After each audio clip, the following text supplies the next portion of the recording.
Oh, good evening po mga kabingwit. Ito, meron akong binuksang isang makina dito. Ito ang kanyang pangalan. Ayan, ito po ipinaparepair sa akin, no? Ayan ako. Ayan ang kanyang pangalan. Oh, pero hindi po yan sa pangalan, no? Ipapakita ko sa inyo kung ano po yung naging problema nito.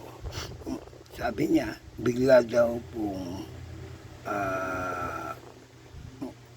bang tawag doon? Sabi niya, bigla daw nakalas, gano'n. Isa pa pwede natin makita dyan kung bakit pwede yung gano'n na sinabi niya.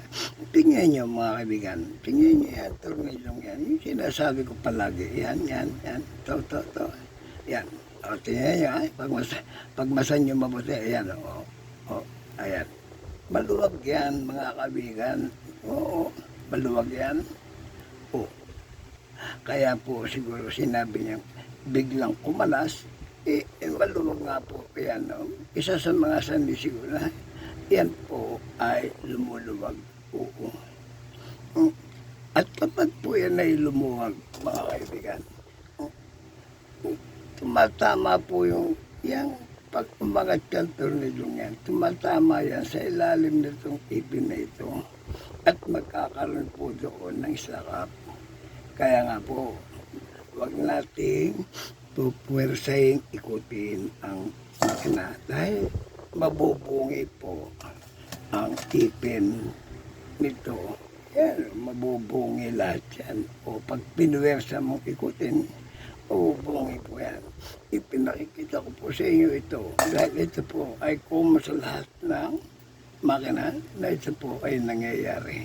Hindi lang po sa isang makina, sa lahat po ng makina, maliban doon sa mga pen, dahil yung tornilyo ng pen ay dalawa. Ito, nag-iisa lang, tignan mo. Yan, maluwag po yan mga kaibigan. Yan, kumakalit tornilyo. Kapag yan ay pinuwersa nyo, sinasabi ko sa inyo, ngayon pa lang, pagsisisihan nyo lahat dahil marami pong masisira doon sa loob ng makina. Siguro, isa po ito. Kaya chine-check up ko po ang dahilan kung bakit siya biglang, sabi niya, nakalas. Baka isa yan sa mga dahilan, no?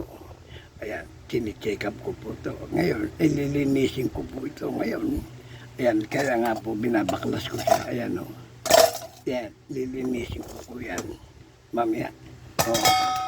At tutuklasin ko kung ano pa yung mga dahilan kung bakit siya bigla po nabaklas. Salamat po mga kabingat. Hanggang dito lang po. Manood kayo ng YouTube. Kasi sa YouTube, yung mga problemang ganyan, ito ko po ina-upload sa YouTube para naman mapanood ninyo at maingatan ninyo ang inyong mga makina. Salamat po. Ito, Jody the Repairman. Wala po crap.